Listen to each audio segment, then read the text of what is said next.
are these people?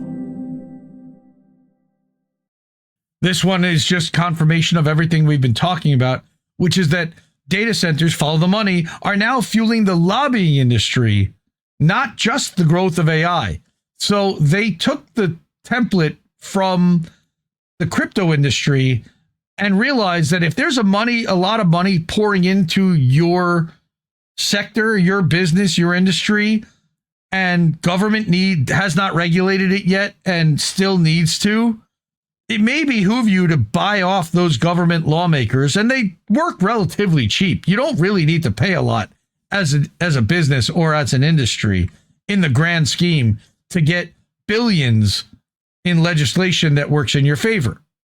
So, again, from the farmlands of Northern Virginia to the industrial parks of New Jersey, very close to home with Angel and I, massive new data centers are popping up across the country to power America's artificial intelligence revolution, the one that nobody asked for. The energy needed to power these data centers is driving national energy usage to record levels, and those costs are falling on American households as soaring electricity consumption has translated into higher home utility bills, as well as health and environmental risks. Why the companies that are using the AI and using these resources aren't the ones that are having to spend the money to use the power, I don't understand. How is it being transferred to all of us? Well, every time we do a ChatGPT search, that uses X amount of water. And ChatGPT, OpenAI isn't paying that. It's getting drained on the community.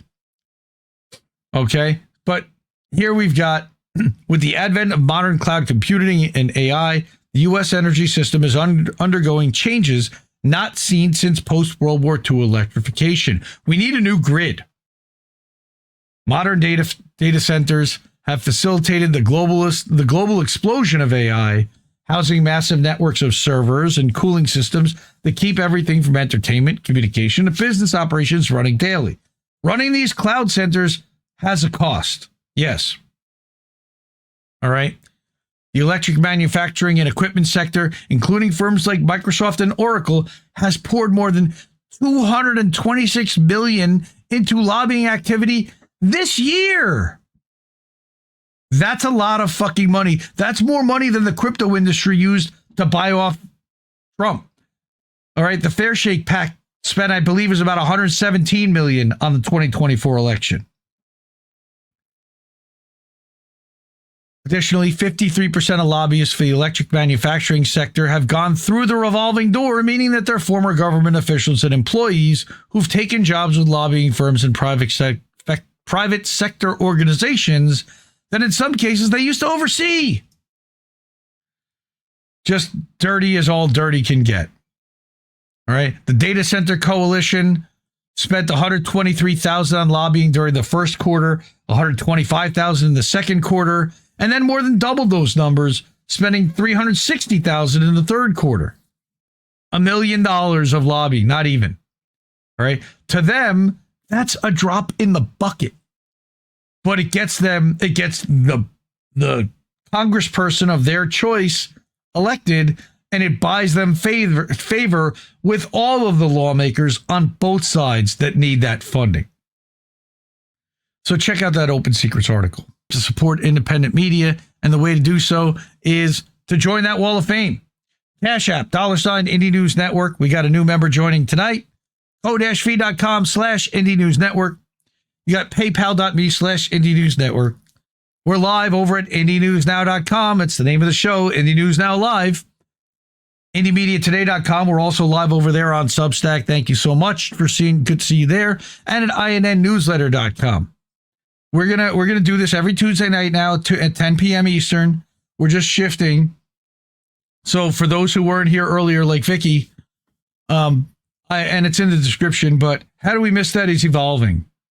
You know, I took a look around at the landscape and I said, you know, as a show name, it's been around for 4 years. We never really named the show. It kind of evolved into its own name, but I never actively decided that this is what I want to call it. But because we're using articles from Indie News Now, I think it makes a lot of sense to brand Indie News Now and link the website into the show name.